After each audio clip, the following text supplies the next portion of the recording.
He despised her on their honeymoon, but he didn't know who she really was. That night, something unexpected changed everything between the millionaire and the wife he ignored. Where are you watching this story from?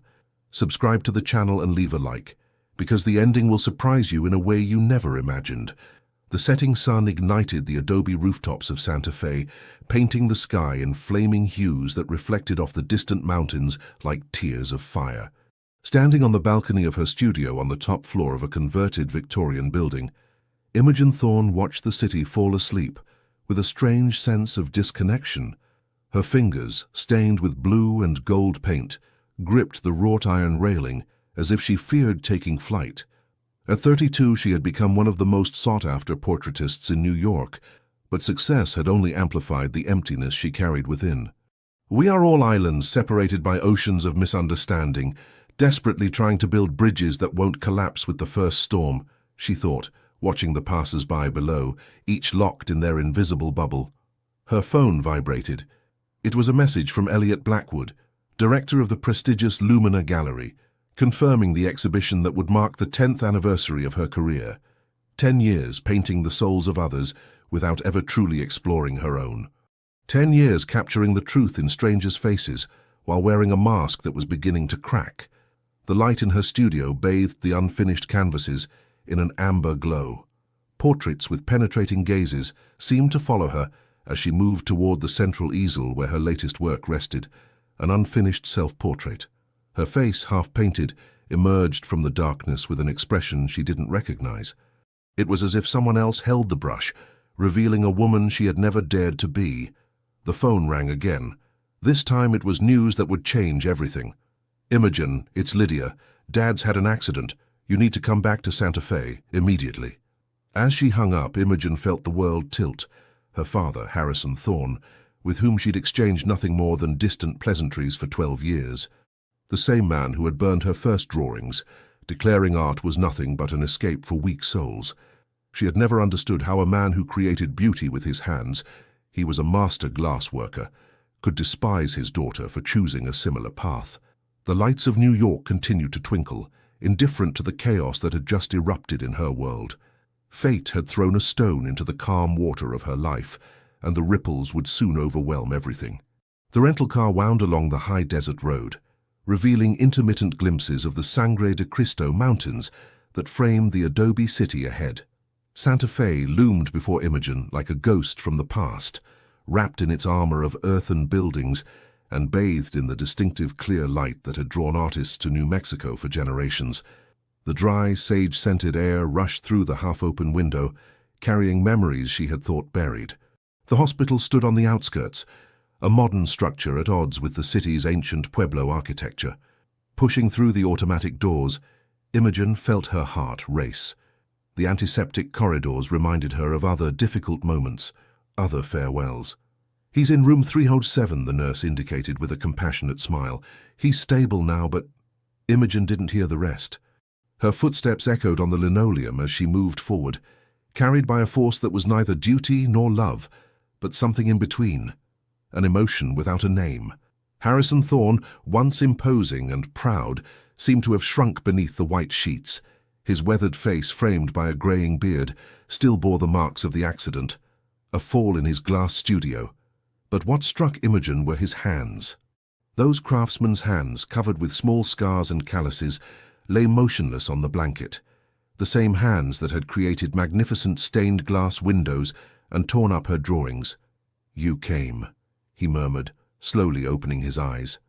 Imogen stood frozen by the door, unable to move forward or backward. Lydia called me. Your sister always knew how to bring you back. A ghost of a smile passed over his cracked lips. 12 years without seeing you, and I had to fall off a ladder to get you home. The tension in the room was palpable. Every unspoken word hung between them like lead. The doctors say you'll recover, she finally said, taking a few steps closer. With a leg that will never work properly again, yes. He turned his gaze toward the window where the high desert light streamed in. My studio. I won't be able to work there anymore. For the first time, Imogen detected something other than hardness in his voice, a vulnerability she had never heard before. Dad, Miss Thorne, a voice interrupted her. A doctor stood at the entrance. Could you follow me for a moment? I'd like to discuss your father's condition. In the corridor, the doctor, a man in his 50s with greying temples, explained the situation with clinical gentleness. The fall had been more serious than initially thought. Harrison needed constant care for several months. His mobility would be reduced, perhaps permanently. He won't be able to live alone, at least not in the immediate future, the doctor concluded. Is there someone in the family who could look after him? Imogen felt a vice tighten around her chest. Lydia lived abroad with her diplomat husband. There was no one else, no one but her. Leaving the hospital, night had fallen over Santa Fe. The adobe buildings glowed softly in the moonlight, creating a golden aura around the ancient city. Imogen walked to a deserted plaza, letting her shoes sink into the cool stone pavement. The mountains loomed in the distance, silent sentinels against the star-filled sky. Her phone vibrated. It was Elliot, concerned about her silence. The exhibition was in 3 months. There were contracts to sign, decisions to make. Her New York life was calling, but something else, an almost forgotten voice, also whispered. In a cafe near the plaza, she met Lydia, who had just arrived from London. Her older sister, always impeccable even after a flight, embraced her with a strength that surprised her. "I'm sorry to impose this on you, Jen," she said, sitting down, "but you're the only one who can help him now." Imogen stared at her coffee, watching the steam rise and dissipate. "You're asking me to abandon my life for a man who abandoned mine when I needed him most. I'm asking you to give a chance to something that could heal you both," Lydia replied softly. "You never knew what happened after you left, Imogen. Dad changed. People like him don't change, Lyd. You're wrong." Lydia took out her phone and scrolled through some photos before placing it in front of her sister. "Look." The screen showed Harrison's studio, but it was unrecognizable. Among the traditional stained glass were modern works, abstract pieces exploding with color. And there, hanging on the main wall, was a glass panel depicting a young woman painting, her face turned toward the light. "He created it 3 years after you left," Lydia explained. "He calls it Daughter of Light. It's you, Jen." The family home stood on a hill overlooking the city, unchanged yet strangely different. The purple sage had conquered more of the garden, and the courtyard, once perfectly maintained, seemed to have gained a wild beauty that Imogen didn't remember. Taking a deep breath, she inserted the old key into the rusty lock. The creak of the door resonated like a warning, or perhaps a welcome. The smell was the same, a mixture of old wood, beeswax, and sage. Every piece of furniture was exactly where she had left it, as if the house had been frozen in time, waiting for her return. "Welcome home," she murmured to herself, leaving her suitcase in the entryway. In the kitchen, she found a note from Lydia, who had stocked the refrigerator and prepared some meals. Her sister had to return immediately to London, promising to come back as soon as possible. Imogen was alone again in this house full of ghosts.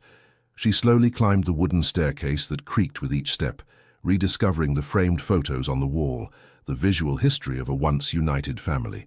She stopped in front of a photo of herself at 10, proudly holding a drawing, her father beside her with a rare smile. It was before everything changed, before her passion became a point of friction.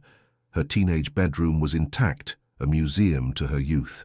The same posters of art exhibitions, the same shelves filled with books about the great masters. On the desk, a sketchbook she didn't recognize. Opening it, she discovered recent drawings, signed by her father.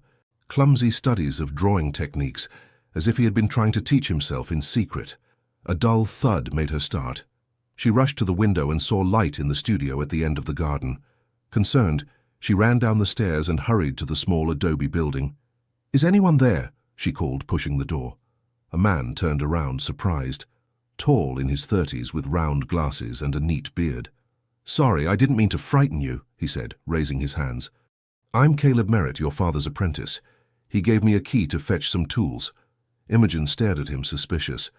"My father never took apprentices." "I've been working with him for 3 years," he replied with a slight smile. "You must be Imogen. He talks about you often." The studio was transformed. Traditional workbenches now stood alongside modern installations, and everywhere stained glass works in varied styles, some clearly experimental. On an entire wall, sketches and photos were pinned, a collage that chronicled Harrison Thorne's artistic evolution. "He's changed a lot these past years," said Caleb, following her gaze. "He started getting interested in contemporary techniques, blending tradition and modernity. Your influence, I guess." "My influence?" Imogen gave a bitter laugh. "My father hated my art." Caleb approached a cabinet and opened it. "Then how do you explain this?" Inside were magazines, newspaper clippings, exhibition catalogues, all about Imogen. Each of her shows was meticulously documented, every review archived. And in a special folder, photographs of her paintings, with handwritten notes from Harrison analyzing the techniques, admiring the compositions. "He followed you from afar," Caleb explained gently. "He was too proud, too stubborn to contact you. But he was proud, really proud." Imogen felt her legs weaken. She sat on a stool trying to absorb this revelation. "Why did he never tell me?" "The same reason you never came back before today, I suppose. Fear, pride, those invisible walls we build that become too solid to tear down." Caleb excused himself and left, leaving Imogen alone in the studio. She ran her fingers over her father's tools, over his unfinished creations.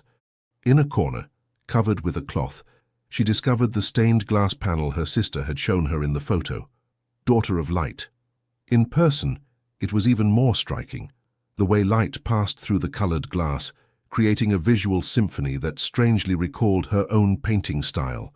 On the back of the panel, an inscription etched into the lead. "To my daughter Imogen, who taught me that true strength is following your inner light, even when no one else can see it." That night, Imogen didn't sleep. She set up an easel in the studio, and for the first time in years began to paint without thinking, without planning. Under her brushstrokes emerged the portrait of a broken but dignified man, his craftsman's hands holding a fragment of colored glass. The first honest portrait of her father she had ever painted. The first week of cohabitation was an exercise in mutual avoidance. Harrison had returned from the hospital 3 days after Imogen's arrival, walking painfully with crutches, his face closed to mask the pain. He now occupied the downstairs bedroom, hastily rearranged to facilitate his movements. They evolved like two planets on carefully calculated orbits that never intersected.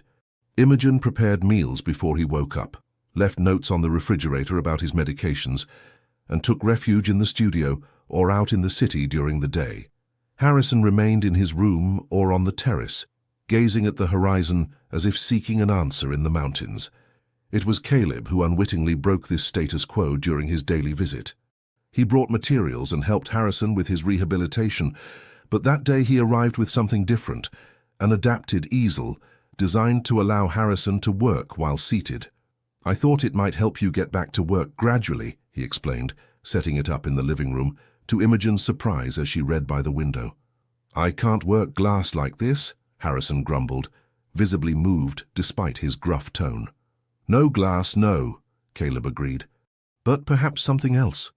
He pulled out from his bag a box of professional quality paints and brushes, "for sketching your stained glass designs while you wait." A heavy silence fell. Imogen froze, anticipating her father's explosion of anger at this audacious suggestion. But against all expectations, Harrison took the box, opened it slowly, and ran his rough fingers over the brushes with unexpected tenderness. "I wouldn't know where to begin," he finally admitted, his voice hoarse. Caleb glanced toward Imogen, a silent invitation. "I could show you the basics," she heard herself say, surprised by her own words. "If you want." Harrison looked up at his daughter, and for the first time since her return their eyes truly met. "You would do that?" "I'm a professor at the New York Academy of Art," she replied, keeping the conversation on neutral ground. "Teaching is my job." That's how their strange ritual began. Every afternoon for precisely 1 hour, Imogen gave her father a painting lesson. At first they worked in silence, focusing exclusively on technique. Harrison learned quickly, his craftsman's hands naturally adapting to the new medium. His frustration was evident when he didn't immediately achieve the desired result, but he persisted with a determination Imogen recognized well. It was her own. One day, as they worked on shadow and light techniques, Harrison broke their routine. "Why did you stop sending postcards?" he suddenly asked, without looking up from his canvas. Imogen paused, surprised by the question. "Pardon?" "The first 3 years after you left, you sent postcards. Never a return address, just an image of where you were and your initial. And then they stopped." She had never suspected that he had received them, much less kept them. Those cards had been sent in moments of weakness, a tenuous thread she hadn't had the courage to cut completely. "I thought it was pointless," she finally replied. "You never responded." "How could I? You never left an address." His hand trembled slightly as he added a touch of paint. "I kept them all, in the drawer of my nightstand." This simple revelation moved Imogen more deeply than any elaborate apology. She imagined her father looking at these fragments of her life, these minimalist messages that said almost nothing, but meant everything. "The last one was from Santa Barbara," Harrison continued. "You wrote, 'I finally understand O'Keefe' on the back. You remember. I remember each one of them." That night, Imogen crept quietly downstairs, long after Harrison had fallen asleep. She gently opened the drawer and found the postcards, worn from being handled often, classified by date. On each one, her father had noted in pencil the date of receipt, and in the margin of some, small comments. "Looks happy. Does she have enough money? Should wear a scarf in Boston in winter." Among the cards, she also discovered newspaper clippings, the first mention of her name in an art journal, her first positive review, the blurry photo of a gallery where she could be glimpsed in the background. Imogen put everything back but added something, a small watercolor she had just painted, depicting the view from the house at dusk. On the back, she simply wrote, "I'm here now. I." The morning when Harrison took his first steps without crutches coincided with a call from Elliot that changed everything. Standing in the kitchen, Imogen listened to the excited voice of her New York gallerist on the other end of the line. "It's an exceptional opportunity, Imogen. The Whitney wants to include your work in their exhibition on contemporary portraiture, but they need new works, something they've never seen before, and they need your answer now." Imogen looked out the window. Harrison was on the terrace, slowly practicing walking without support, his face concentrated in an effort that mixed pain and determination. These past weeks, something had changed between them. The silences were no longer charged with resentment, but with a fragile peace, almost a complicity. "How much time do I have to produce the new pieces?" she asked, already knowing she couldn't abandon her father now. 3 weeks maximum, and you'll have to be in New York to finalize the details." 3 weeks. Impossible to create what they asked while caring for Harrison. Impossible to refuse this opportunity that could define her international career. "I'll call you back in an hour, Elliot," she said before hanging up. On the terrace, Harrison welcomed her with a nod. "Who was that?" "My gallerist. I have an opportunity in New York." She expected disappointment, perhaps even anger at what seemed like another abandonment, but Harrison surprised her. "You should go," he said simply. "It's important for your career." "But your rehabilitation, your care—" "Caleb can help me," he interrupted. "And Lydia is coming back next week." He took a few cautious steps toward the railing, contemplating the mountains in the distance. "I spent 12 years trying to hold on to a person who didn't want to be held, Imogen. I won't make that mistake a second time." In this simple declaration resided a recognition that touched her deeply, that of her freedom, of her right to pursue her own path. For the first time she felt that her father truly saw her. "I don't even know if I'm capable," she admitted, leaning beside him. "They want something new, something I've never done before." Harrison looked at her with surprising intensity. "Do you remember what I always told you when you were learning to ride a bike?" Imogen smiled despite herself. "That the fear of falling guarantees the fall." "Exactly. You've always been capable of more than you believed, Imogen. That's what frightened me when you were young, that strength in you that would inevitably push you far from me." These words resonated within her like a revelation. For years, she had interpreted her father's actions as contempt for her art, when perhaps it was something more complex, a fear of losing her expressed in the worst possible way. "I could work here," she suddenly suggested. "Transform part of the studio. Create the new pieces in Santa Fe rather than New York. I'd only have to go back and forth for essential meetings." The idea quickly took shape. With Caleb's help, they reorganized the studio into 2 distinct spaces, an area for Harrison's glasswork and a bright corner where Imogen set up her canvases and materials sent from New York. For the first time in their lives, father and daughter worked side by side, each absorbed in their art, but aware of the other's presence. Sometimes Harrison would approach to silently observe his daughter's work, rarely offering comments, but expressing his approval with a simple nod. Other times, Imogen would stop to admire her father's stained glass sketches, gently suggesting variations in colors or shapes. One evening, as they were putting away their tools, Harrison broke their routine. "I'd like to show you something," he said, leading her to a section of the studio covered with a tarp. "I was working on it before my accident. It's for you." Lifting the tarp, he revealed a series of small experimental stained glass pieces, forming together a complex installation. Each piece represented a moment in Imogen's life: her first childhood drawings, her departure for New York, fragments of her exhibitions captured in colored glass. "I called it Silent Conversations," Harrison explained, his voice unusually soft. "All those moments when I should have spoken to you but couldn't find the words." Imogen was speechless, touched to her core by this gesture. In this meticulous work, she saw all the love and regrets her father had never known how to express. That night, under the influence of this revelation, Imogen began a new series of portraits, not of external faces but of emotional landscapes. Canvases that captured the complex emotions she felt, the progressive reconciliation, the healing of old wounds. They were the most personal, most vulnerable works she had ever created, and for the first time since her return, she truly felt at home. The day Imogen completed her new series of paintings, a storm was rolling over the mountains of Santa Fe. The wind howled around the adobe house, a wild song that resonated with the tumult in her heart. In the studio, lit by artificial light that battled against the darkness of the day, Imogen contemplated her 7 new works lined up against the wall. They were different from anything she had created before, deeper, more vulnerable, mixing classical technique and modern expressions in a way that would surprise even her most loyal critics.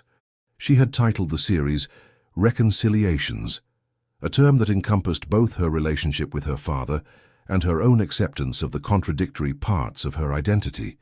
Each canvas explored a different facet of this journey: the initial anger, the mutual misunderstanding, the fragile first steps toward understanding, and finally, the possibility of forgiveness. Harrison entered the studio, shaking the rain from his jacket. His gaze stopped on the paintings, and he remained motionless, absorbing every detail with an intensity that reminded Imogen of her own way of observing the world. "They're ready," she said simply.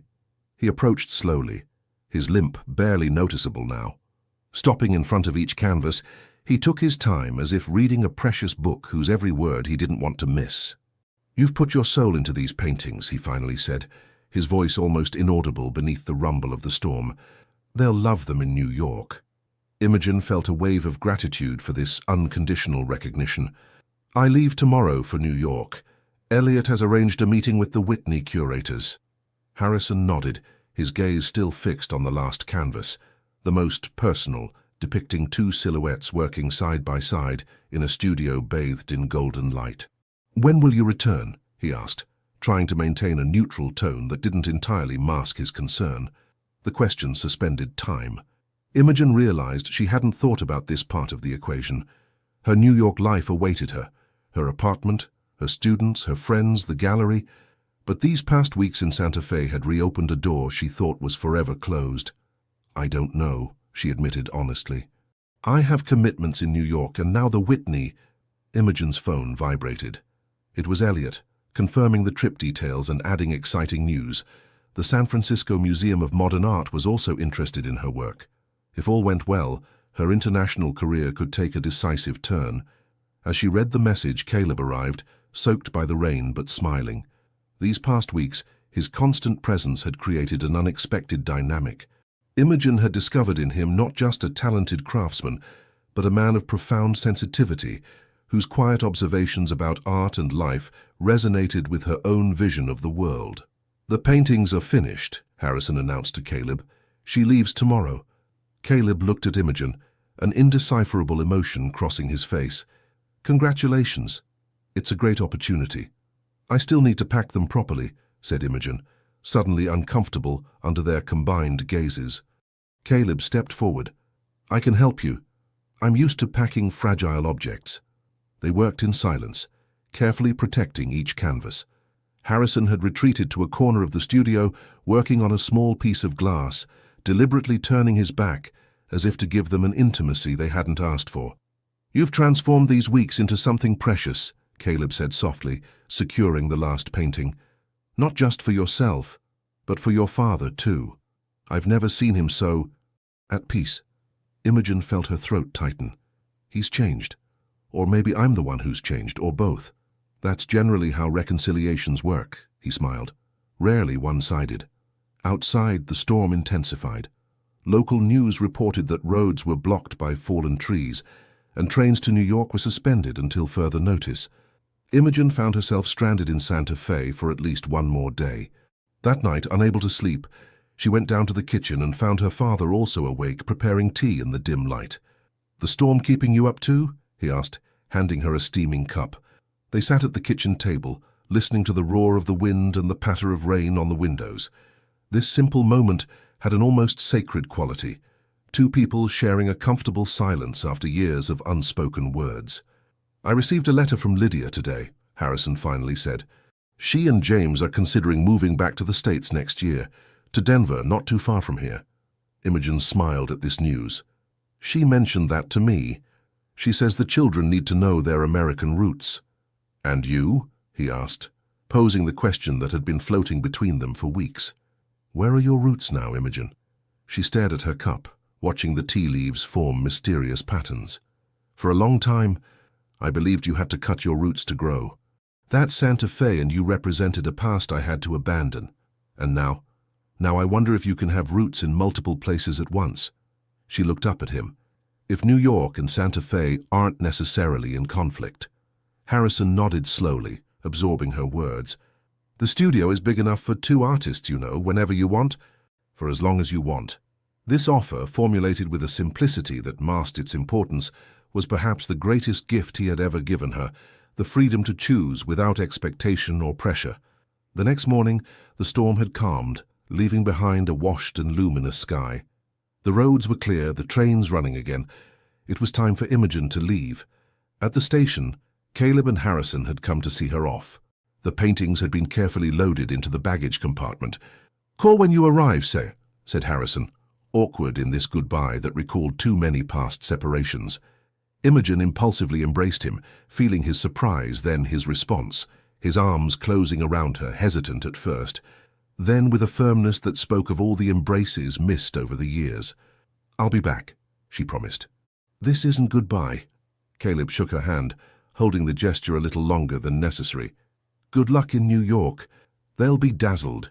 As the train pulled away, Imogen looked out the window, watching the silhouettes of her father and Caleb grow progressively smaller. A decision was taking shape in her mind, clear as the sky after the storm. New York, San Francisco, Chicago. These cities were part of her professional life, of her identity as an artist.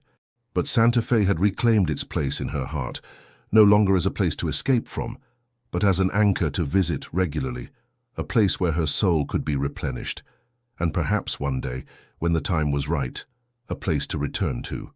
New York welcomed Imogen with its usual mixture of elegance and chaos. Her apartment in Tribeca seemed strangely small and impersonal after the week spent in the family home in Santa Fe. Dust had accumulated on the furniture, plants had dried up, and a pile of mail awaited on the entrance floor. New York life frozen in the time of her absence. Elliot was waiting for her at Lumina Gallery, his enthusiasm contrasting with Imogen's fatigue after the journey. The paintings had been unpacked and arranged in the main room, creating a powerful visual impact that even she could not deny.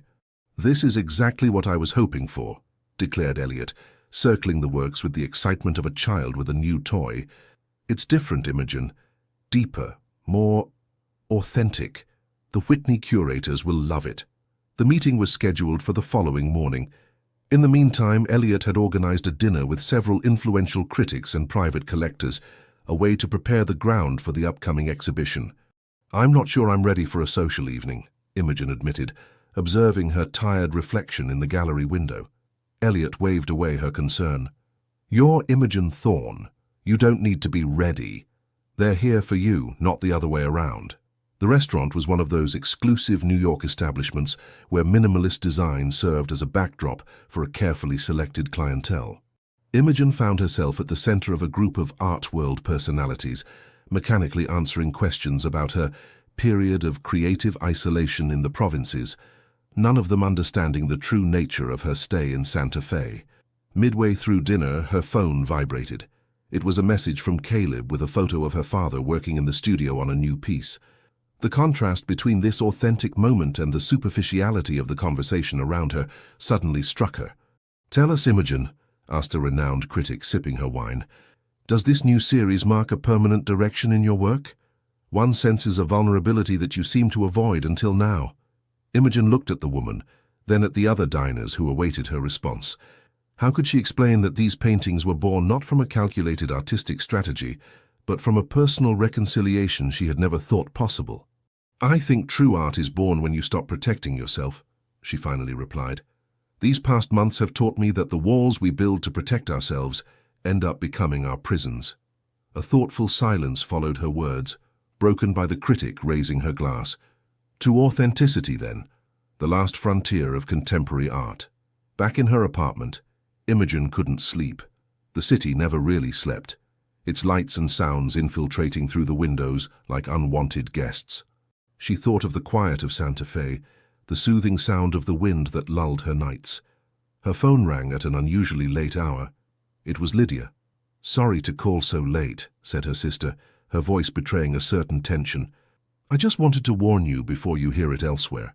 "What's happening? Is Dad okay?" "Dad is fine, but there was a fire in the west wing of the studio. Nothing catastrophic, but part of the electrical installation caught fire. Caleb was there, fortunately. He managed to put it out before it spread." Imogen felt her heart race. "Was anyone hurt?" "The works. No one was injured," Lydia reassured her.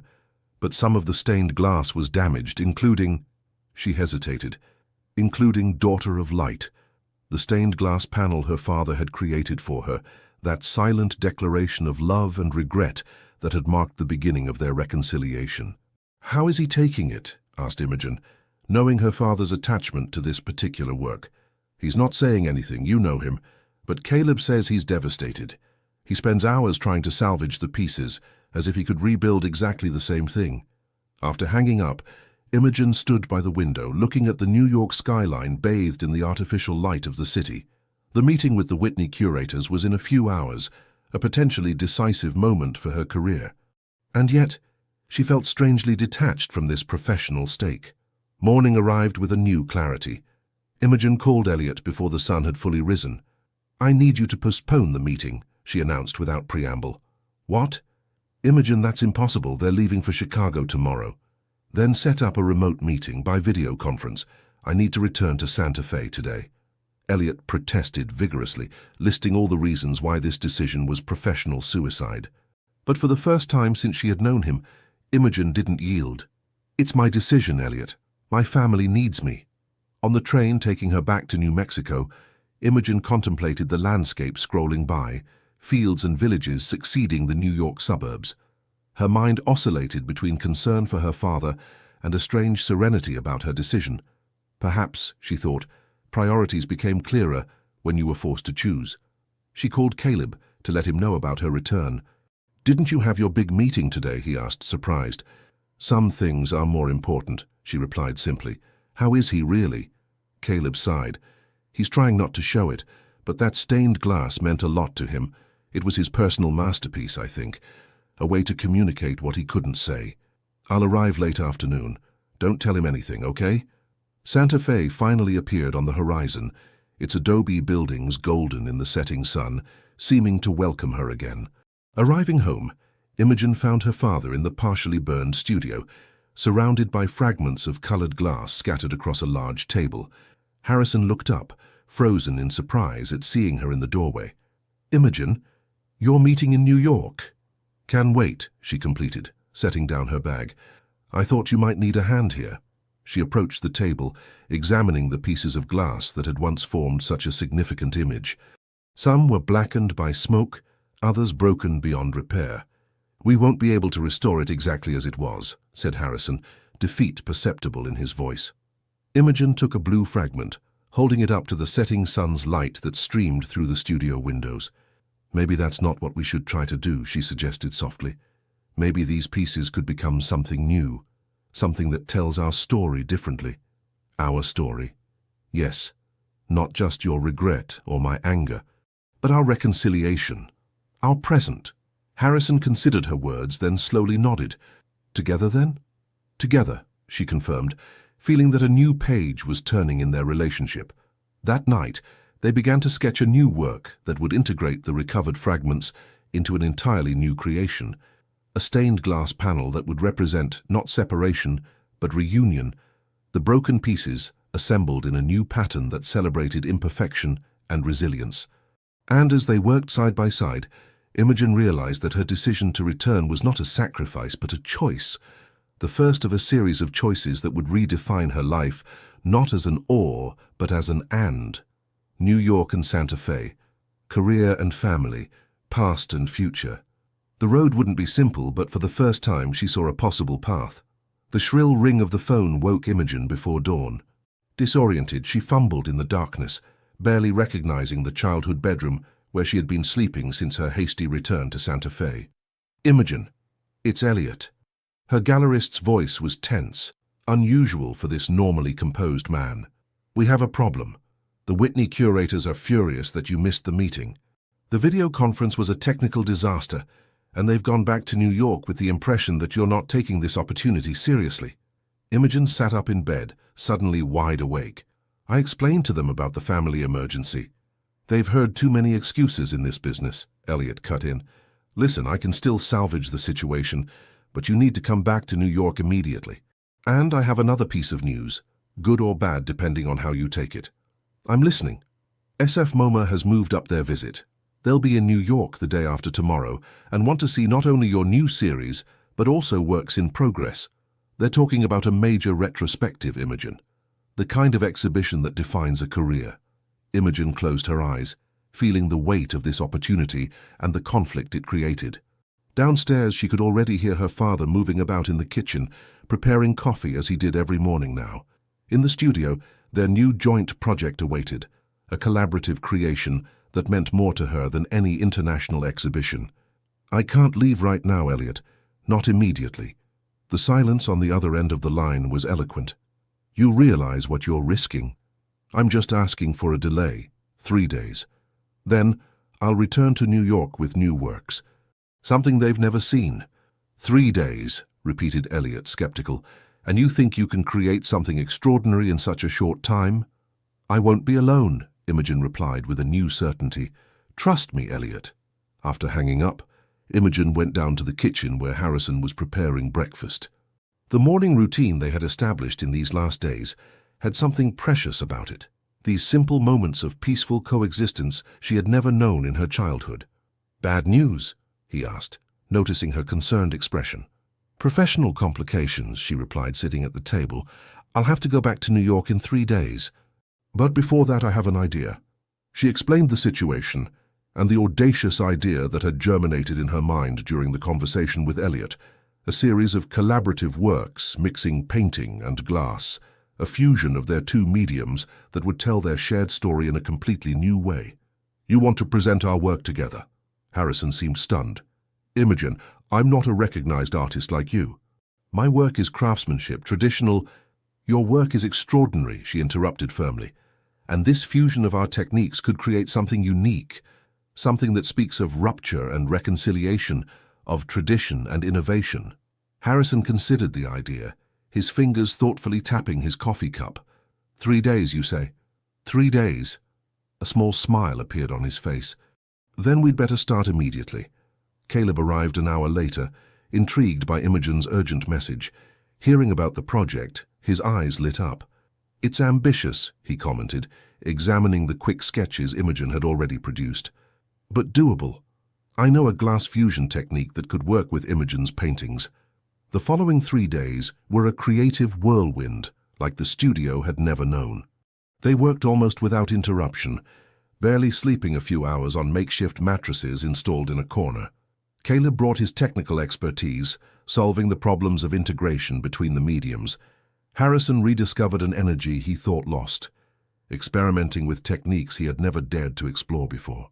Imogen sometimes observed her father with wonder, seeing in him no longer the rigid patriarch of her childhood, but a passionate artist whose talent had been constrained by traditions he was only now beginning to question. Magic was at work in their creations, paintings where certain sections were replaced by worked glass, creating a play of light and shadow that transformed the works depending on the lighting. Fragmented portraits, where the breaks were not weaknesses but portals to an additional dimension. Emotional landscapes where colored glass added a depth that paint alone could not achieve. The day before her departure for New York, exhaustion had conquered them all, but 7 works were completed. 7 creations that defied any categorization, neither paintings nor stained glass, but something entirely new. So you should call them convergences, suggested Caleb, admiring the complete series arranged in the studio. Harrison nodded, evident pride in his gaze. It's an appropriate name. That night, unable to sleep despite the fatigue, Imogen went out to walk in the plaza. Caleb silently joined her, as if he had sensed her need for company. "Are you worried about tomorrow?" he asked, as they walked along the ancient stone pathways. "I wonder if the art world is ready for this kind of collaboration," she admitted. "Critics like labels, categories. What we've created defies all that." Caleb smiled, picking up a small piece of turquoise and holding it out to her. "Sometimes the most beautiful things are those that don't fit into any box." Their proximity during these intense days had created between them a connection that Imogen hadn't anticipated, a mutual understanding that went beyond words, a resonance she had never felt with anyone else. "When I was little," she said, looking at the horizon where the sky met the mountains, "I thought art was a way of escape, a way to leave Santa Fe, to leave this house. Now I realize it's also a path of return." Caleb took her hand in a gesture so natural it seemed inevitable. "Maybe that's what true art is, not an escape, but a recognition, a way of seeing that opposites can coexist, departure and return, rupture and healing."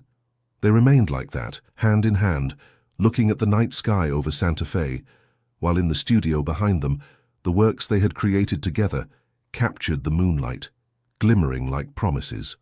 The next morning, Harrison insisted on accompanying Imogen to New York, despite her protestations about his still fragile health. "It's our work," he declared, with a determination that suffered no discussion. "I'll be there to present it with you." Caleb helped them carefully pack the works, using his skills to ensure their safe transport. At the moment of departure, he took Imogen aside. "Whatever happens in New York," he said softly, "remember that what you've created is authentic. And authenticity always finds its place." The train to New York carried Imogen and Harrison, along with their joint creations, toward an uncertain future. But for the first time in a long time, uncertainty no longer frightened Imogen. Something had changed in her, an acceptance that life was not a choice between 2 paths, but a constant convergence of roads that seemed opposite but could, with enough courage and vision, meet in the most unexpected and beautiful way. New York welcomed them with a fine rain that transformed the boulevards into liquid mirrors, reflecting the city lights like terrestrial constellations.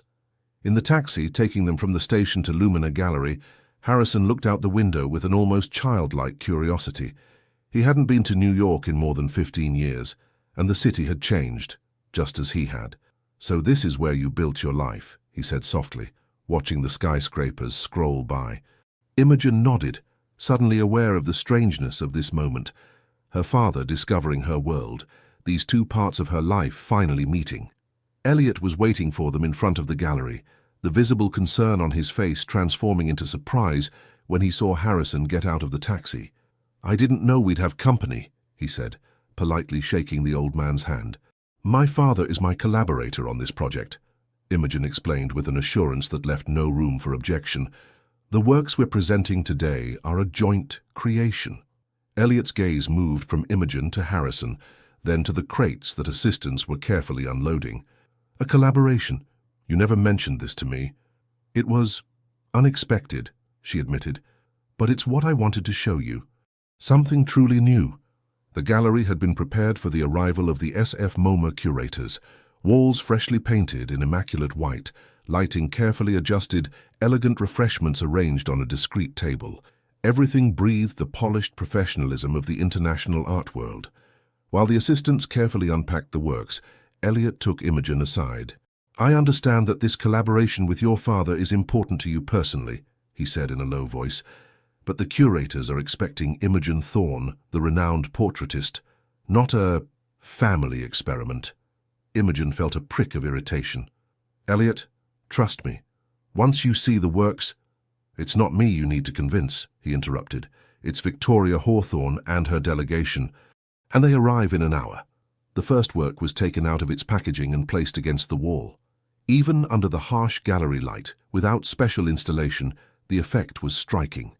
Elliot fell silent, his objections momentarily forgotten in the face of the visual power of the creation. How did you— he began, approaching to examine the transparent fusion of paint and glass. Technique developed by my apprentice Caleb, explained Harrison with quiet pride. Combined with Imogen's pictorial style. One by one the works were unpacked and arranged according to the plan Imogen had sketched on the train. Together they told a story of separation and reunion, of broken and reinvented traditions. The last piece, the largest, was a self-portrait of Imogen, where certain parts of her face were replaced by colored glass that captured and transformed light. Fragments that did not hide the person, but revealed her hidden depths. Elliot remained silent, but his expression had transformed from concern to reluctant respect, then to sincere wonder. It's revolutionary, he finally admitted, but risky, very risky.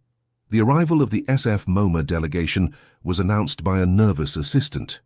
Victoria Hawthorne, chief curator renowned for her merciless eye and sharp opinions, entered the gallery followed by two assistants. Tall, elegant, with a perfectly cut grey bob, she had that presence that seemed simultaneously to evaluate and judge everything she saw. "Ms. Thorne," she greeted coldly, barely shaking Imogen's hand. "I was disappointed to learn of your absence at the Whitney meeting. I hope your work will compensate for this professional irregularity." Imogen felt her father stiffen beside her. She placed a reassuring hand on his arm before responding. "I'm grateful for your visit, Dr. Hawthorne. I have the honor of presenting my father, Harrison Thorne, master glassworker and collaborator on the works you'll see today." Victoria raised an eyebrow but politely shook Harrison's hand. "A family collaboration? This isn't what I expected." "The most memorable art is often that which isn't expected," Harrison calmly replied, surprising Imogen with his confidence. Elliot intervened, guiding the delegation toward the first work, an emotional landscape where glass and paint merged to create an inner storm that seemed to change with each viewing angle. The silence that followed was deafening. Victoria approached, stepped back, approached again, her assistants frantically taking notes. Her face remained impenetrable as she moved from one work to another, lingering particularly on the fragmented self-portrait. "The lighting isn't optimal here," she finally noted. "These pieces should be seen with changing natural light. The interaction between glass and paint creates an effect that the static gallery lighting doesn't fully capture." Imogen nodded. "It's intentional. The works are designed to evolve with light, to never be exactly the same twice. Like human relationships," Harrison softly added. "Always the same, always different." Victoria turned toward him, truly attentive for the first time. "You've worked with glass for a long time, Mr. Thorne. All my life. But this is the first time I've used it like this, as a language rather than a technique." A flash of understanding crossed the curator's usually impassive face. "And you, Miss Thorne, how has this collaboration affected your approach to painting?" "It made me understand that limitations can become doorways if approached differently," Imogen replied, feeling an unexpected emotion rise within her, "that what we perceive as cracks in our lives can let in new light." Victoria exchanged a glance with her assistants, then turned to Elliot. "We'd like to discuss in private, if you don't mind." While the delegation retreated to Elliot's office, Imogen and Harrison remained alone in the gallery, surrounded by their joint creations. The silence between them was comfortable, charged with a mutual understanding that needed no words. "Whatever happens," Harrison finally said, "we've created something true." Imogen took her father's rough hand, those craftsman's hands that had taught her, without her realizing it, to see beauty in raw material. "Yes, something true." The office door opened and Victoria emerged, followed by Elliot, whose face betrayed barely contained excitement. "Ms. Thorne, Mr. Thorne?" Victoria began with a formality that suddenly seemed forced. What you've created together defies our usual categories, which poses certain curatorial challenges. Imogen felt her heart tighten, anticipating a polite rejection. However, Victoria continued, a rare smile softening her features, Seth Moma is precisely looking to challenge these categories with our new contemporary wing. We wish not only to exhibit this series, but also to document your collaborative process for a larger installation exploring the theme Broken Traditions, Reconstructions. The proposal that followed exceeded anything Imogen could have imagined, not only an exhibition in San Francisco, but a joint residency for her and Harrison, allowing them to create new works specifically for the space. Fair celebration not just of the final art, but of the reconciliation process that had engendered it. Later that night, in Imogen's small apartment where Harrison slept in the guest room, she stood on the balcony, looking at the lights of New York. Her phone vibrated, a message from Caleb asking how the presentation had gone. She smiled as she typed her response. They loved our truth. Then she added, after a hesitation, I already miss Santa Fe. And not just because of the mountains. His reply came almost immediately. The mountains will always be here, and so will I. Imogen looked at the skyline of the city she had once considered her only home. New York shimmered with 1,000 lights, beautiful and impersonal. Santa Fe awaited her with its storms, its changing skies, and now new possibilities. Her father was right. Whatever happened next, they had created something true. And this truth had opened doors she thought forever closed. The return to Santa Fe took place under an autumn sky, where clouds and sun vied for dominance, creating patches of golden light on the mountains that appeared and disappeared like fleeting revelations. On the train, Harrison dozed, exhausted by the intensity of the emotions and activities in New York. Imogen watched the landscape, feeling a strange serenity invade her as they moved away from the metropolis. SF MoMA's proposal had exceeded their wildest hopes. A joint exhibition, a 6-month artistic residency in San Francisco, a catalogue dedicated to their collaborative process. Elliot, initially skeptical, was now their most fervent defender, already negotiating with other international institutions, interested in what he called a revolution in hybrid media art. Yet, in the midst of this professional success, Imogen felt an inexplicable void. As if something essential was still missing from the equation of her life, the house welcomed them, silent and cool. Caleb had left a note on the kitchen table, informing them he would come by the next day, not wanting to impose on their return. Fresh flowers in a simple vase brightened the room, blue sage from the garden, arranged with a discreet attention that touched Imogen. I'm going to rest a bit, Harrison announced, heading toward his room. This New York adventure reminded me of my age. Left alone, Imogen was inexorably drawn to the studio. The room still bore traces of their creative frenzy, scattered tools, abandoned sketches, fragments of glass and paint stains testifying to their intense collaboration. But without the works that had inhabited it before, the space seemed strangely empty, waiting. She sat on a stool, letting the silence envelop her. The San Francisco proposal meant leaving this space for 6 months. Leaving Santa Fe again. Leaving Caleb. This last thought struck her with unexpected force. These past weeks, her relationship with Caleb had subtly evolved, moving from professional camaraderie to something deeper, woven of shared glances, silent understanding, and that rare connection between two people who perceive the world through a similar sensibility. Driven by a sudden impulse, she left the studio and walked to a nearby mesa. The landscape stretched vast and empty, a few solitary hikers appearing as tiny dots against the immensity of the scene. She removed her shoes, feeling the cool earth beneath her feet, and walked toward the edge where the city of Santa Fe spread out below. Halfway there, she spotted a familiar silhouette approaching, Caleb, his walk recognizable even at a distance. He stopped upon seeing her as if surprised, then continued until they found themselves face to face on this earthen plain between sky and land. I thought you were coming back tomorrow, he said, the desert wind ruffling his hair. We took an earlier train, she explained. I wanted to come back. They walked side by side in silence for a moment, following the uncertain line where the mesa dropped away to the valley below, this ephemeral frontier redrawn with each passing storm. "How did the presentation go?" Caleb finally asked. Imogen told him everything. Elliot's initial reaction, the intimidating arrival of Victoria Hawthorne, the evaluative silence, then the proposal that had exceeded all their expectations. "It's extraordinary," he said with evident sincerity. "I knew your work would touch them." "Our work," she corrected gently. "Without you, without your glass fusion technique, none of this would have been possible." Caleb shrugged with modesty. "I simply facilitated what needed to happen. The reconciliation between you and your father, it would have manifested one way or another." They reached a flat rock emerging from the earth and sat down, facing the panorama of mountains in the distance that were beginning to take on the golden hue of sunset. "We're leaving for San Francisco in 3 weeks," Imogen announced, carefully observing his reaction. 6 months of residency at SF MoMA. Caleb nodded, his face betraying only a brief flash of something. Sadness, resignation. "It's a unique opportunity," he said, looking at the horizon. "Your father must be thrilled. He's mostly nervous. He's never lived away from Santa Fe, and his leg—" "I'll look after the house while you're away," Caleb offered. "The studio will be ready for your return."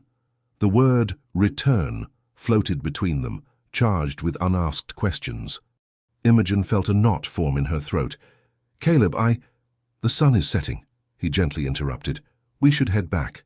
They rose, but instead of taking the path back, Imogen remained motionless, feeling an urgency for clarity she could no longer postpone. "I don't know where I belong anymore," she finally admitted, the words escaping like they'd been freed from a long-closed prison. "New York was my home. Then it wasn't. Santa Fe was my past. And now I don't know what it is." Caleb looked at her with that tranquil intensity that was uniquely his. "Maybe places are just frames. What matters is what we create within them. And the people who are there," she added, holding his gaze. A gentle smile illuminated his face. "Yes, especially that." The silence that followed was full, not the emptiness of missing words, but the fullness of feelings that didn't need to be expressed to be understood. "Come to San Francisco," Imogen suddenly said, surprised by her own boldness. "Not all the time, if you can't, but regularly. We'll need your expertise for the new creations." "You're asking me to come as a technical consultant?" "I'm asking you to come as—" She hesitated, searching for the right word. "As an essential part of what we've begun here." The setting sun was casting long shadows across the mesa, but neither seemed in a hurry to move. "I'll come," he said simply. "For the art." "For the art," she confirmed with a smile, knowing they were talking about something else, something that didn't yet have a name but already existed between them, as tangible as the earth beneath their feet, as changing as the light around them. That night, alone in her room, Imogen began to sketch a new series, works they would create in San Francisco, but that would speak of Santa Fe, of separation and return, of lives that move away but always end up finding each other again.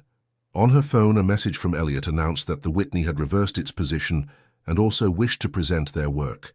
The world was opening before her in a way she could never have anticipated.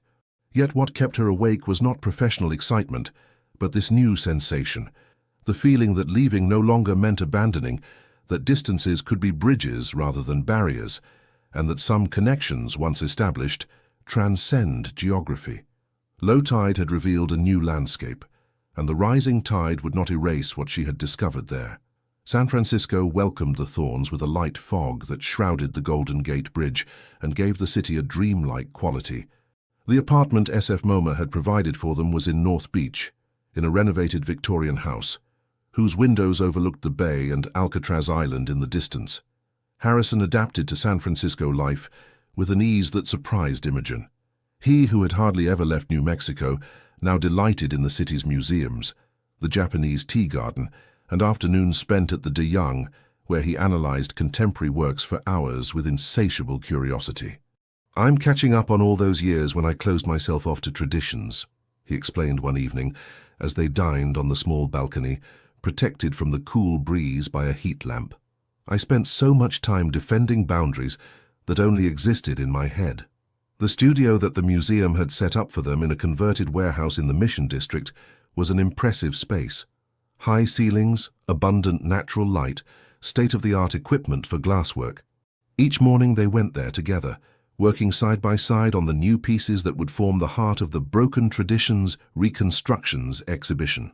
After the first weeks of excitement, however, a subtle melancholy settled over Imogen. The works were progressing, certainly, but something was missing, that particular alchemy that had made their first collaboration in Santa Fe so powerful. The new creations were technically impressive, but they didn't have the same emotional resonance. "It's like we're reproducing a formula," she admitted to her father one afternoon, frustrated after a particularly unproductive day. "The technique is there, but not the soul." Harrison contemplated the works in progress for a long time, then slowly nodded. "We're missing a perspective, an outside view that saw what we couldn't see."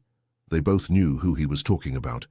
Caleb had come to San Francisco twice since their arrival, brief professional visits where he had provided his technical expertise while maintaining an emotional distance that left Imogen at a loss.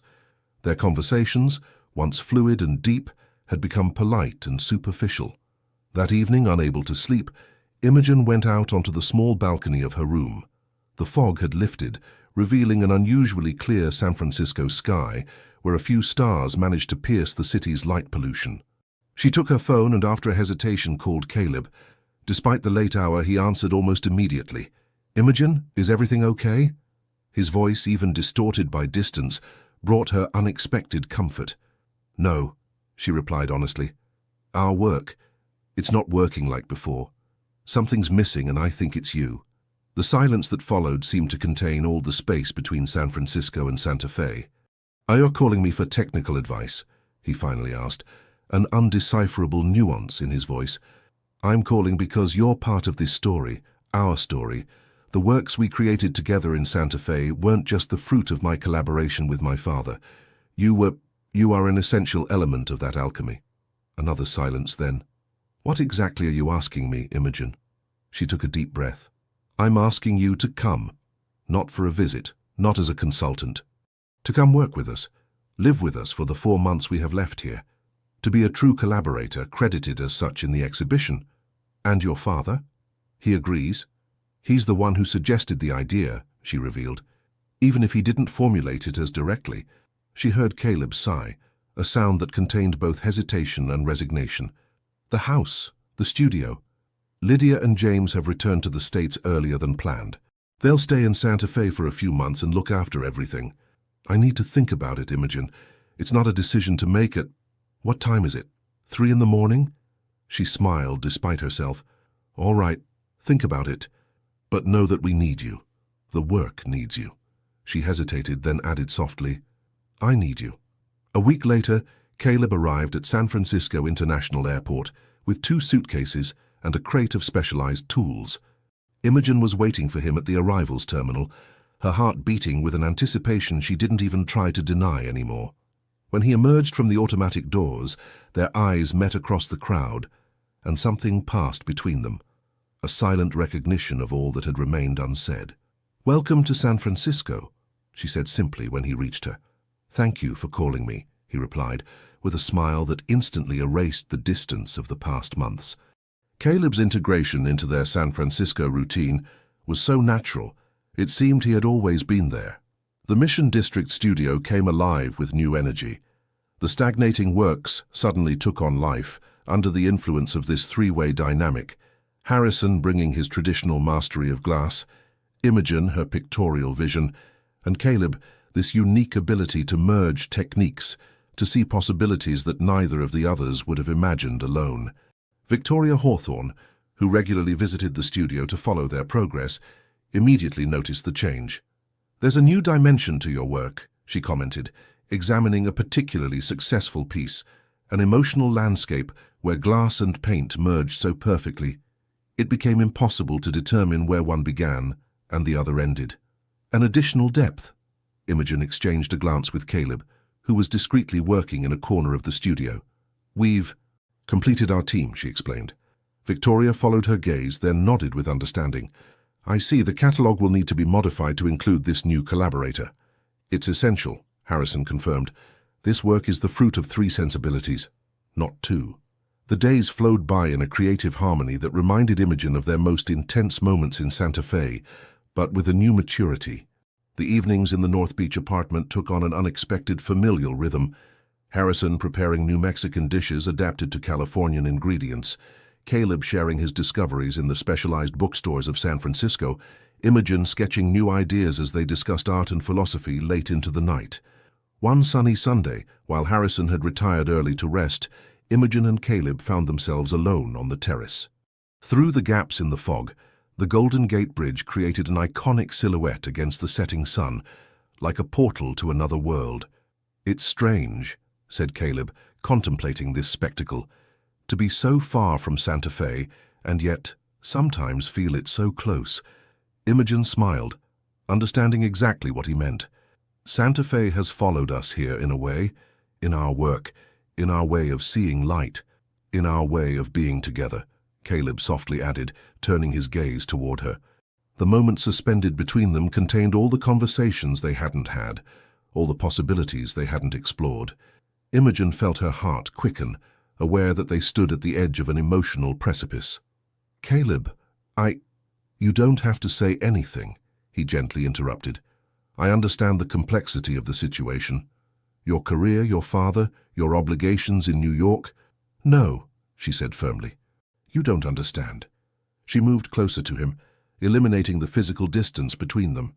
"All my life I believed I had to choose between Santa Fe and New York, between family and career, between past and future. What I've learned these past months is that true connections don't force us to choose. They allow us to be whole." Caleb looked at her with an intensity that pierced through her. "And us? What is this connection?" In response, she bridged the last few inches between them, placing her lips on his in a kiss that contained all the certainty she had been lacking until now. When they finally separated, the world seemed to have changed, not dramatically but subtly, like when light passes through stained glass and transforms everything it touches. "I think we just defined our connection," Caleb murmured with a smile. That night, nestled against him in the warmth of his presence, Imogen understood that she had found not a single anchor point, but a dynamic balance, a way to fully inhabit her life in all its contradictory dimensions. The exhibition was rapidly approaching, and with it, decisions that would have to be made.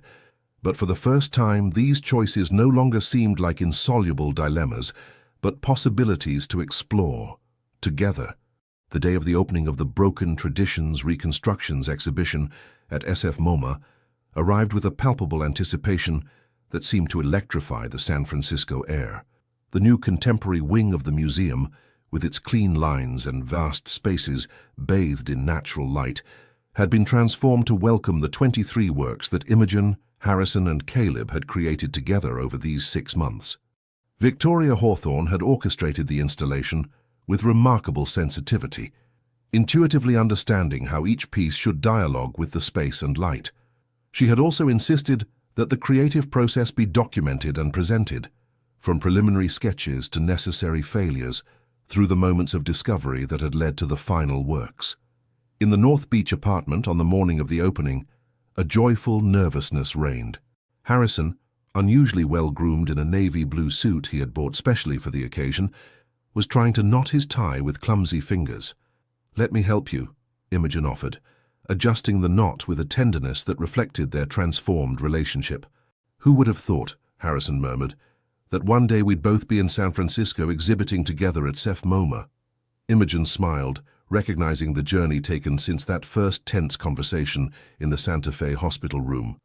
"Life sometimes takes turns we can't anticipate, or that we refuse to anticipate," he added, with a meaningful glance toward the kitchen where Caleb was preparing coffee, at ease in this domestic space they had shared these past months. The relationship between Imogen and Caleb had evolved naturally, without dramatic declarations or moments of rupture, but with that organic progression of things finding their exact place in the universe. Harrison had observed this development with silent approval, as if recognizing in this new connection an echo of his own story. "Will you stay in San Francisco after the exhibition?" he suddenly asked, surprising Imogen with the directness of the question. We haven't decided yet," she replied honestly. Elliot insists I return to New York at least temporarily. He's organized a series of exhibitions across the country that will stem from this one. And Caleb? His work is in Santa Fe. Your studio? My studio can function without him for a while, Harrison said softly. And Santa Fe will always be there. Like New York. Like San Francisco. She looked at her father, touched by this serene acceptance of the possibilities that lay before her, before them. You've changed, Dad. We've all changed, he replied simply. That's what happens when you finally let the light in through the cracks. The opening attracted an impressive crowd, international art critics, prestigious collectors, established and emerging artists, all drawn by the buzz surrounding this unique collaboration. The main hall where the central work was exhibited, a monumental installation entitled Convergences, that combined painting, glass and light in a changing visual symphony, buzzed with animated conversations. Imogen, dressed in a simple black dress that contrasted with the colorful works around her, stood slightly back, observing visitors' reactions with a mixture of pride and amazement.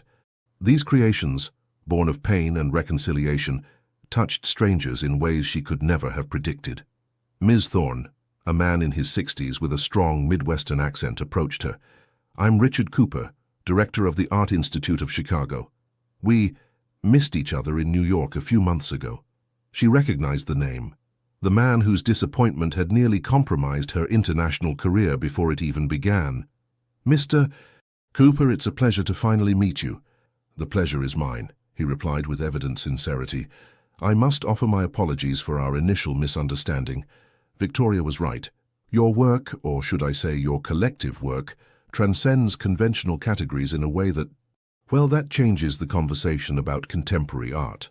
He explained that the Art Institute wished not only to host the exhibition after San Francisco, but also to commission new works specifically for their space in Chicago, a residency similar to the one in San Francisco, but with new possibilities for exploration. As they discussed the details, Imogen caught sight of Caleb and Harrison engaged in an animated conversation with a group of young glass artists who had come specially from Seattle for the event. The way her father explained their technique, with a passion and openness she had never seen in him before, deeply moved her. The evening progressed in a whirlwind of meetings, praise, and opportunities opening before them like doors in an infinite corridor. Amidst this effervescence, Imogen found herself in a quieter side room where a series of small glass paintings representing scenes of Santa Fe was exhibited. The mountains seen from the house, the plaza at dusk, the studio bathed in morning light. Caleb joined her there, 2 glasses of champagne in hand. Hiding? He asked, handing her a glass. Taking a moment to breathe, she admitted, and to remember where all this came from. They contemplated together the representations of Santa Fe, these fragments of memory transformed into art. It's strange, said Caleb, to be celebrated for something that, originally, was so personal, almost private. Imogen nodded, understanding perfectly what he meant. These works were born from healing, not from an artistic strategy. Maybe that's precisely why they touch people, he suggested. They contain an emotional truth that artifice can't reproduce. She turned toward him, struck by the accuracy of this observation. Truth in fragments. That's what we discovered together, isn't it? That what's broken can reveal something more authentic than what remains intact. Caleb brushed her cheek in a tender gesture that went unnoticed in the animation of the opening. Like us. Later that night, when the crowd had dispersed and only museum staff remained to clean up traces of the evening, Victoria allowed Imogen, Harrison, and Caleb to stay alone in the gallery.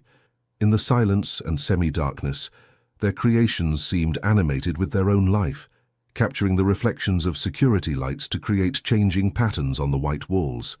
And now, asked Harrison, seated on a bench facing the main installation, his cane resting beside him. Chicago, New York, or Santa Fe? Imogen and Caleb completed almost simultaneously, exchanging a complicit glance.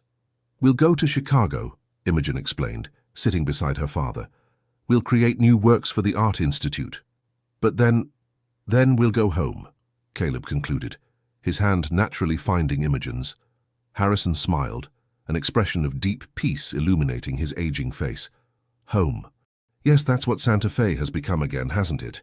Imogen nodded, feeling a quiet certainty settle within her. Not just Santa Fe.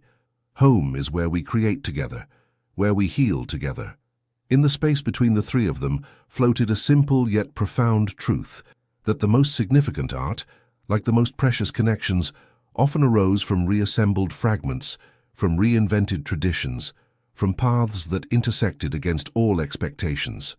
And as they left the gallery to return into the San Francisco night, Imogen knew that whatever city they might physically find themselves in, they had created something together that transcended geography, a portable home made of shared creativity and mutual understanding, as solid and changing as the works they had created. Chicago welcomed the trio with its characteristic energy, a city of bold architecture and artistic heritage that perfectly matched their current mindset. The spacious loft that the Art Institute had assigned them in the River North District offered a spectacular view of downtown, the illuminated skyline creating a living tableau of lights and shadows each evening. The American residency quickly took a different direction from the San Francisco experience. If San Francisco had been a space for intimate exploration and definition of their common artistic language, Chicago became a place of expansion and dialogue with other artistic traditions. Richard Cooper had arranged meetings with local artists working at the frontier between different mediums, sculptors using light, photographers experimenting with glass, painters incorporating digital elements into their work. These exchanges enriched their own practice, pushing them to explore new dimensions in their collaboration. Harrison, particularly, thrived in this stimulating environment, eagerly absorbing contemporary influences he had so long rejected. "It's fascinating," he confided to Imogen one evening as they returned from a multimedia performance at the Museum of Contemporary Art. "To realize all that I missed for decades, all these possibilities I refused to see." "You see them now," she replied softly. "That's what matters." The Chicago spring blossomed around them, transforming Millennium Park into an explosion of colors that inspired their new creations. For the Art Institute, they were developing a series entitled Confluences, works that explored the meeting between Southwestern and Midwestern traditions, between ancestral craftsmanship and contemporary technologies. Caleb had integrated elements of programmed light into certain pieces, allowing the stained glass to subtly change throughout the day, reacting to the presence of spectators. Imogen was experimenting with photosensitive pigments that progressively revealed new dimensions in her paintings. Harrison, for his part, was revisiting Chicago glass-blowing techniques that he combined with his traditional Southwestern expertise. Their daily routine had found a harmonious rhythm, mornings at the studio the museum had set up for them, afternoons of exploration in the city, evenings of discussion and planning in the River North loft. The relationship between Imogen and Caleb had deepened in the simplicity of shared daily life, while Harrison observed their happiness with quiet satisfaction, as if seeing in it the continuation of a story greater than all of them. One evening, while Caleb had gone out to attend a conference on new glass technologies at the School of the Art Institute, Imogen found her father on the loft terrace, contemplating the Chicago skyline in the golden light of the setting sun. "What are you thinking about?" she asked, leaning against the railing beside him. Harrison remained silent for a moment, then said, "I'm thinking about your mother." The mention of her mother, who had died when Imogen was 12, was rare and always charged with emotion. What would she think of all this? A melancholic smile crossed Harrison's face. "She would be proud, but not surprised. She saw in you that potential that I took so long to accept." He turned toward his daughter. "Do you know why I opposed your passion for painting so much?" Imogen shook her head, realizing they had never really had this specific conversation, even after their reconciliation. "Because Eleanor, your mother, was a painter before she met me, an extraordinary talent. She abandoned her artistic career for our family, for my studio. She said it was her choice, that she was happy. But sometimes I caught her looking at her old paintings with a sadness she thought she hid from me." "I didn't know," Imogen murmured, assimilating this unexpected revelation. "When you started showing the same talent, the same passion, I was afraid. Afraid you would follow in her footsteps, afraid you would abandon your gift as she had done. Afraid, too, perhaps, that you would succeed where she had given up." He passed a tired hand over his face. "My way of protecting you was to drive you away from art." What irony. And now? Now I understand that art isn't something you need to protect people from. It's something you need to protect in them. He looked toward the horizon, where the last daylight was fading. Caleb understands this instinctively, That's why you're so good together. Imogen felt a powerful emotion rise within her. Not the old anger or bitterness, but a deep gratitude for this shared journey that had allowed her and her father to rediscover each other. I love him, she admitted simply, speaking aloud this feeling that had developed so naturally she hadn't felt the need to name it until now. Harrison nodded. I know. And he loves you in a way I admire, without possessiveness, without fear. He loves you the way your mother loved me, seeing all that you can be.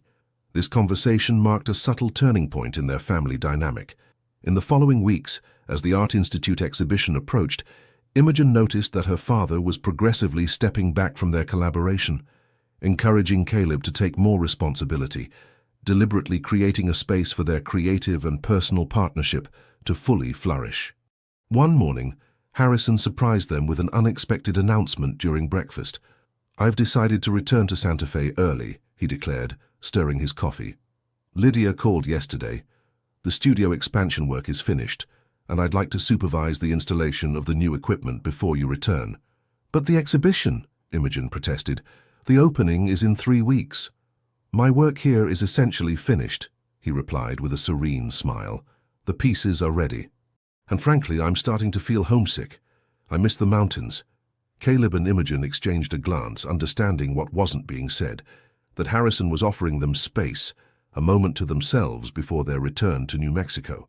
Are you sure, Dad? Absolutely. His expression was peaceful, devoid of the melancholy that might have accompanied this early departure. And besides, I've had an idea for a new personal series, something I want to try alone, to see if I can still surprise this old craftsman that I am. The day of his departure, they accompanied him to Union Station, the emotion contained in their goodbyes tempered by the certainty of a soon reunion. As Harrison was about to board the train, he turned toward them one last time. I've understood something during these months together, he said, suddenly solemn. True art isn't in perfection, but in honesty. Not in isolation, but in connection. It's a lesson you two have taught me. After his departure, Chicago seemed different, still vibrant, but in a way that now accentuated their relationship, rather than diluting it in the collective energy of their trio. In the evenings, they walked along Lake Michigan, discovered neighborhood restaurants, or simply stayed in the loft planning their future with a new freedom. What would you say to sharing our time? Caleb proposed one night as they contemplated the city from their terrace. Between Santa Fe and New York, maybe even a few months a year here in Chicago or elsewhere, following the projects, the inspirations.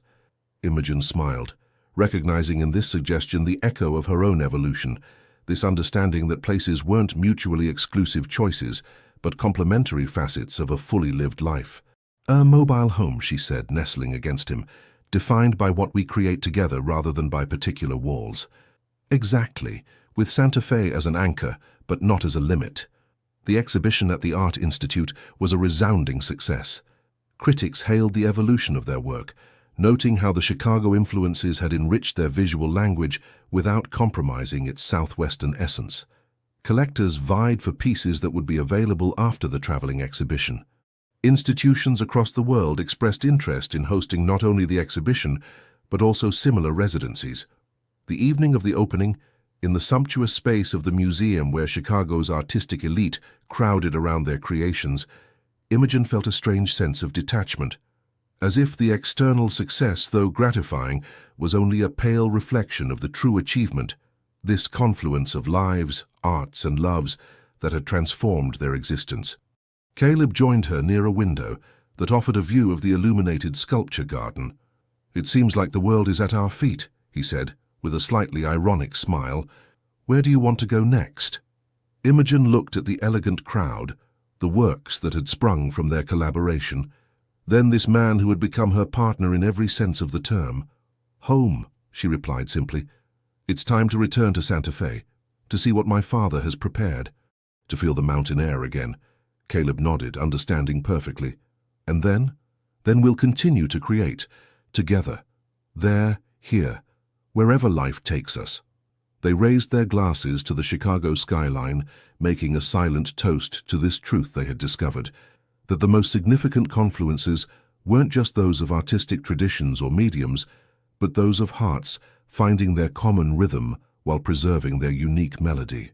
The light of Santa Fe had something unique, a particular clarity born from the meeting of earth and sky, a changing luminosity that transformed the adobe city into a living painting throughout the day. After the artificial lights of Chicago and the maritime light of San Francisco, this new Mexican light seemed even more precious to Imogen as she observed the mountains gilded by sunset from the terrace of the family home. A year had passed since their return to New Mexico, a year of subtle and profound transformations, of balances found and new horizons explored. The family home on the hill was still their base, but it had adapted to their new reality, more open, brighter, inhabited by a creative energy that overflowed from the considerably enlarged studio. The idea that Harrison had mentioned in Chicago had materialized in the form of a school studio where he transmitted his traditional know-how while encouraging innovation. Craftspeople and artists of all ages now came to learn in this place that combined centuries-old glass expertise with contemporary approaches that Harrison had embraced belatedly but with passion. Caleb directed the technical part of this school, developing programs that attracted international students. His talent for merging tradition and innovation had found a new space for expression in teaching, revealing a vocation he hadn't suspected before. As for Imogen, she had transformed part of the studio into a personal space where she continued to create, alternating between the portraits that had made her reputation and the hybrid works born from their family collaboration. She also spent several months a year in New York, maintaining her tie with Lumina Gallery and her classes at the Academy. But Santa Fe was no longer the past she fled from. It had become the center around which the rest of her life harmoniously gravitated. The sun was gently setting, creating long shadows that stretched across the desert landscape. Imogen felt a presence beside her and didn't need to turn to know that Caleb had joined her. "Meditating?" he asked, slipping his hand into hers. She smiled, squeezing his fingers, reflecting on cycles, on tides that retreat and always return. "Appropriate given the circumstances," he observed, looking toward the horizon stretching infinitely before them. The circumstances to which he referred had upended their lives a few months earlier, when Imogen discovered she was pregnant. The child to be born, expected at the beginning of autumn, represented for them not a limitation of their creative freedom, but its natural extension, a new form of collaboration that transcended art itself. "I received a letter from Lydia today," said Imogen, watching the lights beginning to come on in the city below. "She and James will definitely return to settle in Santa Fe next year. The children are excited about being closer to their cousin. The family is growing," Caleb noted with a smile. "Your father must be happy." Harrison had welcomed the news of his future grandfather status with an emotion he no longer sought to hide. At 68, he seemed rejuvenated by this promise of continuity, by this prospect of transmitting not only his art, but also his reinvented family history. "He's already begun a stained glass window for the baby's room," Imogen confirmed tenderly. "Something on the theme of constellations and mountains. So our child will always know how to find their way," he says. They walked along the terrace, their steps synchronized by years of proximity, their conversation flowing naturally between artistic projects and domestic considerations with an ease that testified to the harmonious integration of these aspects of their life. "Elliot called," Imogen mentioned. "The Guggenheim confirms the exhibition for next year. They're particularly interested in our new series on transformed heritages. They propose adapting the space to maximize the effect of light-glass interactions." Caleb nodded, considering the logistical implications. "Do you think we can travel with a baby of a few months?" "Why not? We'll find a solution, as always." She instinctively placed a hand on her rounded belly. "Our child will grow up in this coming and going between worlds, between tradition and innovation, like our art." They reached the small plaza where a cafe was familiar to them. The owner, Mrs. Martinez, greeted them warmly, inquiring about Imogen's health and the expected date of birth with that benevolent familiarity characteristic of small communities.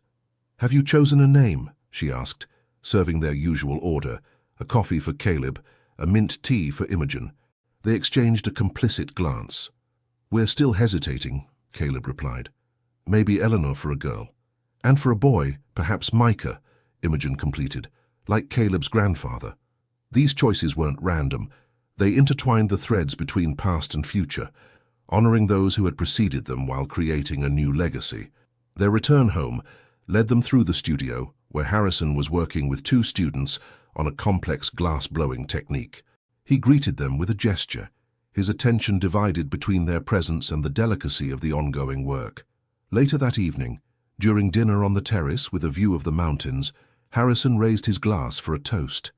"To the future," he said simply, his gaze encompassing not only his daughter and Caleb, but also this unborn child who represented the continuation of their collective story. "To the future," they repeated in chorus, their glasses gently clinking in the golden light of sunset. After the meal, while Harrison had retired to work on some sketches, Imogen and Caleb remained on the terrace, contemplating the stars beginning to appear in the night sky. The mountains, visible in the distance, reflected these luminous points, creating a celestial mirror. "2 years ago," Imogen murmured, "I never would have imagined being here. I thought that returning to Santa Fe meant giving up everything I had built elsewhere." Caleb embraced her tenderly. "And now I understand that true roots don't tie us to a place, but to a truth. They give us the strength to explore, to leave and return, enriched by each journey." He smiled, recognizing in her words the very essence of their shared philosophy. "Like the cycle of tides." "Exactly. The sea retreats but always returns, transformed by its journey, carrying new treasures." This marine metaphor perfectly captured their reality. These movements between New York, Santa Fe, and the international cities where their art led them weren't tearings apart but natural breaths, a flow and ebb that nourished their creativity and their relationship. The studio, visible from the terrace with its large illuminated windows, had become the symbol of this philosophy, a space where ancestral traditions and contemporary innovations coexisted, where different generations and artistic sensibilities met in a fertile dialogue. "What would you say to walking to the lookout?" Caleb suddenly proposed.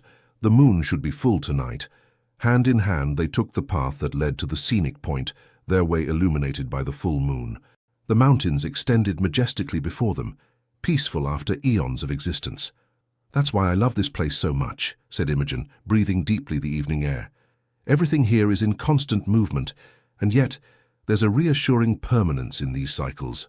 Caleb suddenly knelt before her, dipping his hand into his pocket to extract a small box. "I thought of waiting for a more elaborate, more planned moment," he said with a slightly nervous smile. "But I realize that this instant, here between earth and sky, between past and future, is perfectly appropriate."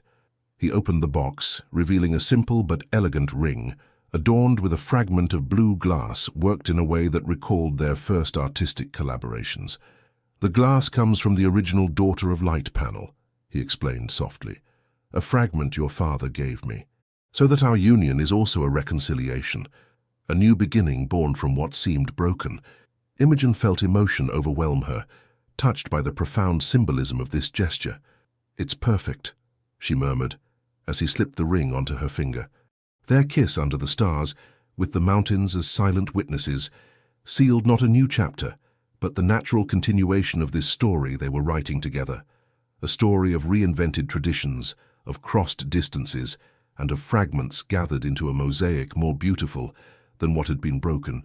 Returning toward the house on the hill, whose lights shone like a beacon in the night, Imogen felt a deep peace invade her. The circle seemed complete, not closed in on itself, but open to the infinity of possibilities. Like the cycle of tides that succeed one another without ever being exactly identical, their life had found its own rhythm, a perpetual movement of exploration and return, of innovation and tradition, of separation and reunion.